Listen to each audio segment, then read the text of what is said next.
right, here we go. All right. Hi, everybody. Hey.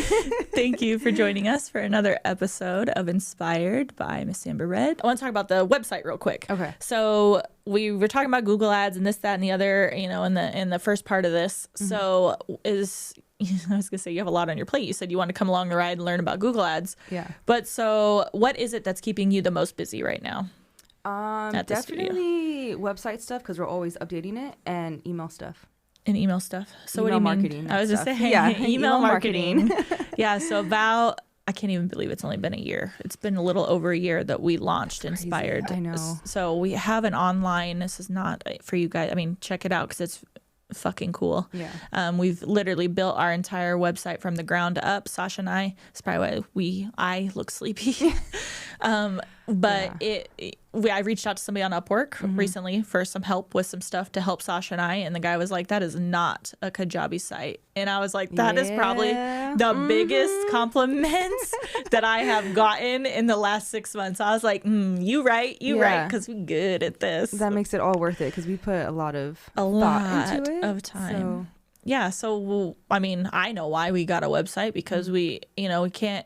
I'm getting old. Like, you got to have some stuff online that's bringing you in money and stuff too. So even if it's not a lot all the time, like here and there, like, $500 is cool. Yep. It's like a cool little surprise. Yeah. So you said email marketing. Is there anything as far as like that goes that like maybe we just tell them some like quick tips and tricks on like, Where do you even start with something like that? Well, first you got to figure out how to build a list, right? Yeah. So they got to build a list. So guys, if you're trying to move into the online world, I would say the first thing that's important is you have to have a presence because people have to know who you are. So you need to start talking, using your social media platforms to be seen, to be the expert.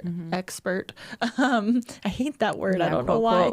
And then you need to build a list, create some freebies that people are going to like. Good luck figuring that out because it's constantly changing. And we recently just found out that probably 3 or 4 really good freebies felt good to us.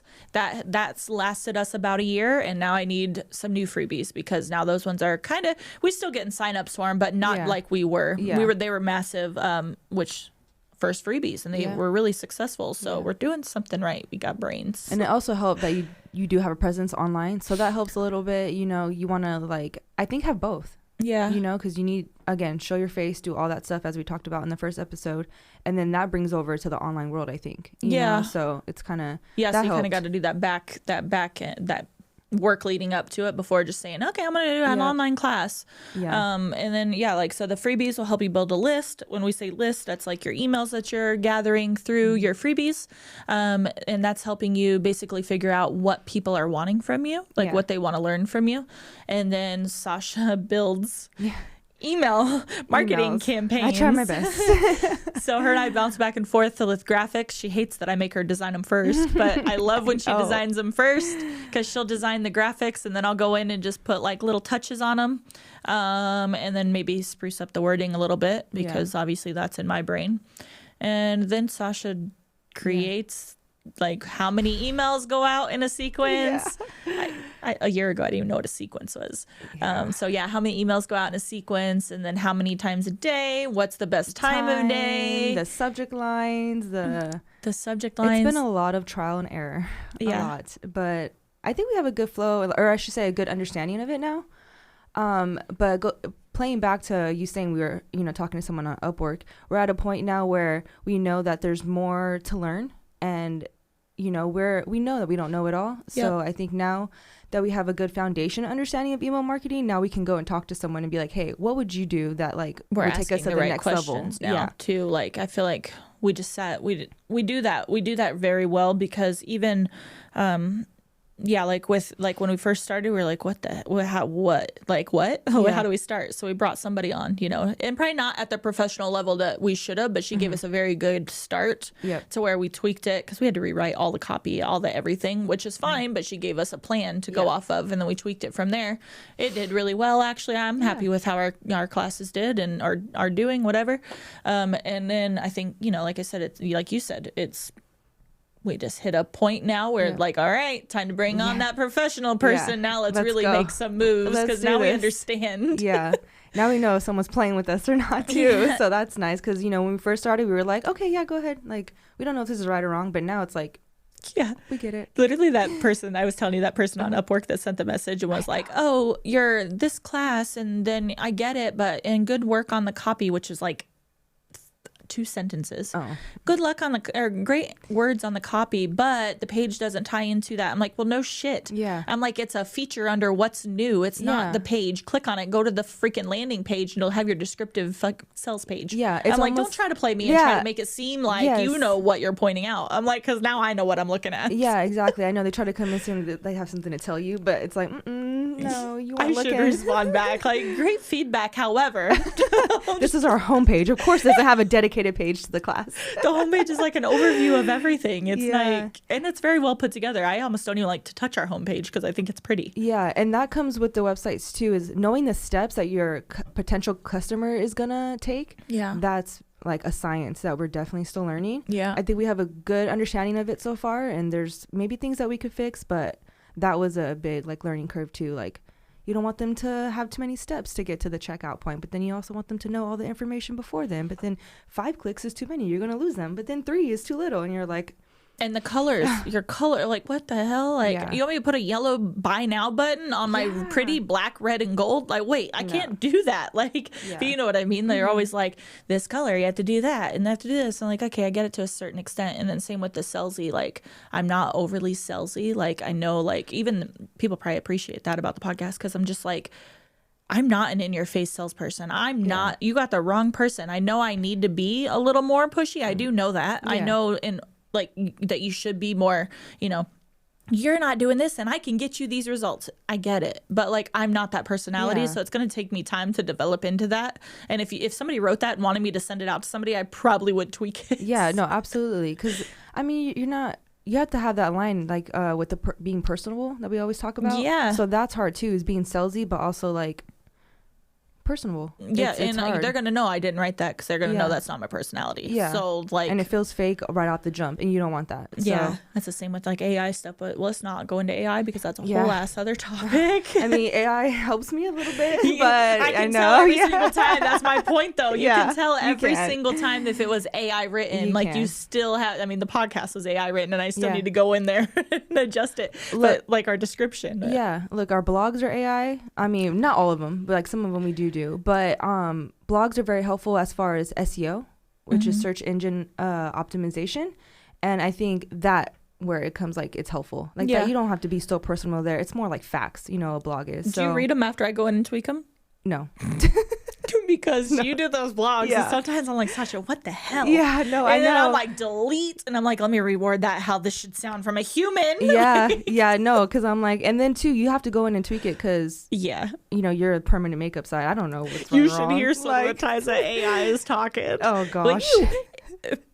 Micropigmentation in the skin is the first. I'm like, what is she saying? Like, you are not, like, that is not how we would describe that to somebody. I know. There's a topic I did with like lip shading and lip blushing. I'm like, I just know this is not how Amber does it. I'm not even going to tell her to look at it. This is not worth it. Oh my gosh. I could pick up like that. But yeah, as far as you like fine tuning it, that needs some love for sure. So not to cut this short, but I want you right now to give us 5 most important things, and then we'll go into detail on this in a later episode, but 5 most important things you think somebody needs to consider or do or whatever before diving into the online world. Or like trying to build like basically what we've done, how we've created like the website and have, you know, working our way into maybe a store and doing products and selling classes. And what is like 5 really good things that you've learned over the last year? Well, I think one, you really need to find the platform that's ideal for you for what you're going to do on your website. That's really good. You know, because we love Kajabi so far. There's some things that we need to work around. We find like loopholes on it, but I think for the most part, Kajabi has a really good foundation. But I mean, like if you're not selling courses and stuff, you may not need to do Kajabi. You may want to go on WordPress. You know, so there's like many platforms, and doing the research of what works for your business, I think, is really important. to kind of fall back into our. I didn't do that. Yeah. I was gonna ask you, how did you find Kajabi? I knew it did courses. Oh, okay. And then I kind of was keeping an eye out on what I thought other people were doing and just the style that I liked. And then I figured out what that site was built on. I really enjoy it. I mean, I know there's some things that annoy us, but I figure it out. Same. I like that. Yeah. And it's easy to customize in a sense. Yeah. And easy that for us to have control over it is what I like. Yeah. And not having, like, because WordPress, they do have plugins and things like that, but it's more like code savvy. So it's easy. If you're not a coder, Kajabi's great. So, and they have all the templates. So I really enjoy Kajabi. A second one, I think, to get started on the online world would be have a social media presence. You can't just be a ghost online, unfortunately, anymore. Unfortunately. I know people don't want to do it. They don't want to show their face. It sucks. It's annoying. Yeah. You're not in the mood for it half the time, but it does play a big part of why we get traffic to our website. A third one would be, I think is really important, is to make sure you have your look, because you'll probably spend a lot of time designing and figuring it out when really you need your colors, you need your fonts, you need everything, your elements that are going to put it together. So then when you get to your website, it's much easier to have a full, for it to be fully thought out. A fourth one, I feel like I hit the main three. What would you feel like is really important before starting? Oh my God.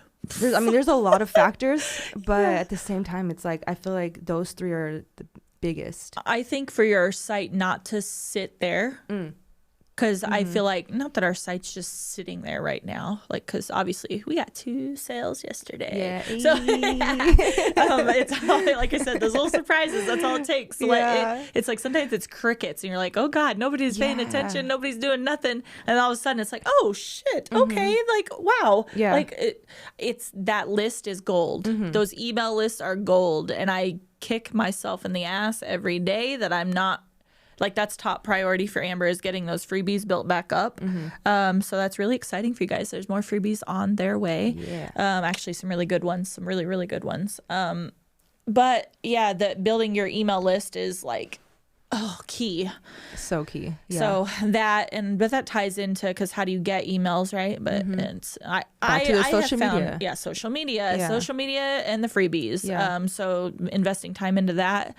And then lastly, well, another thing that we do that's not social media, we do conventions. So that's really good. Like, so we get people's like emails there. Yeah. So that's another like very organic way to do it. They get to see your face and then you get their info. Yep. So. And if you ever do a convention, so we've got booths at, how many? Did we just, 2. We've had 2. 1 expo, one conference, and then one I spoke at. So okay.